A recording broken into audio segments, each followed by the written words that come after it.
You have concerns about grown-ups kind of forcing children to hug, don't you? So why shouldn't we, as parents, be encouraging our children to hug? Well, it's that basic message to children of grown-ups are in charge, and if a grown-up wants you to go and offer yourself in some physical way to another grown-up, then you have to do it. And that's not a message that I want any child to have in the world. If you think about when you carry that forward in your relationships, when you become a teenager, when you get older, you raise children to think they have an entitlement. Oh yeah, if I'm bigger, stronger, more powerful, I can hug people. Or you raise children who think, well, I have to submit, especially if somebody's given me a gift. This isn't very helpful. It's part of being parents, though, and we're not talking about situations which are abusive, because that's not what most parents want for their children, is it? So isn't part of being a parent helping our children to understand positive physical contact and warmth and loving? It is. That it naturally, children can be shy, or teenagers can feel physically awkward, and isn't it part of encouraging them to feel confident and free?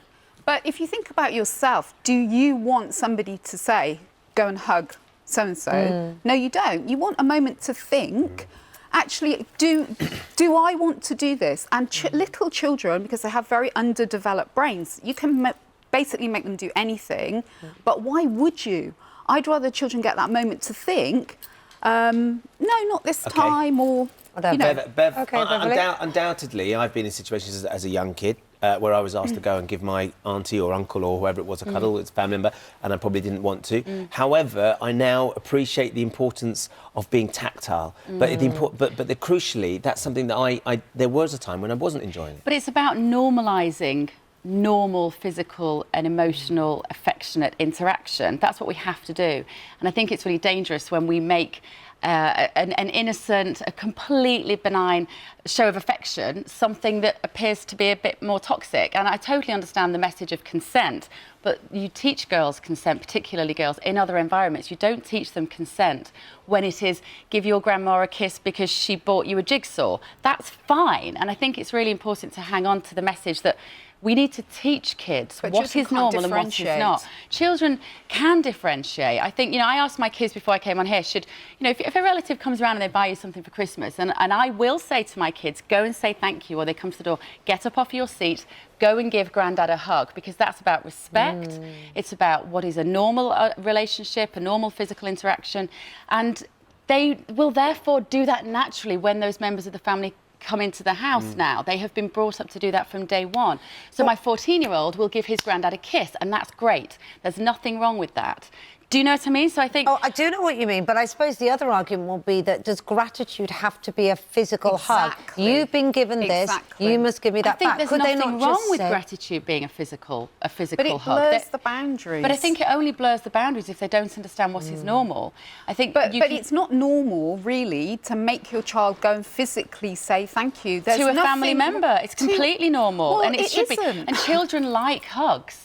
We all like hugs. They like hugs when on their terms. Of course, we are covered in sensors over the whole of our body. We are meant to be held. Tiny babies who don't get held, they don't thrive very well. But it's essential, right from tiny babies, that there's just this level of permission. Would you like to give Nanny a hug? No, not today. Well, I would say, well, my sorry, lovely. She's bought you a present and she loves you, and there is nothing toxic here. You have to give her a hug. We've had lots of people getting in touch on both sides of this. Peter says via Facebook, what a horribly cold robotic society it's going to be in the future. No. Don't touch, don't look at anyone. You could end up on harassment or bullying charges. What a sad time it is to be alive. Missing the point. But there are lots of things that kids don't want to do. There's lots of things, whether it's eat their vegetables, whether it's do their homework or clean their teeth. And it's up to us as parents and adults to tell them what is normal and right and what is not right. And when I said to my kids I was doing this, should I make you kiss Uncle Rick if he buys you something for Christmas? They're like, oh, no, gross.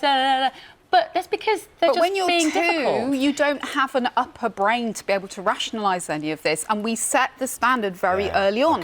And then children can't work out, oh, is this... And, children can work out. Sadly, little children can't. You're going to have to carry on in the break because we've run out of time. It's a very emotive subject. And thank you for all the messages that have been sent in as well. Thanks for joining us.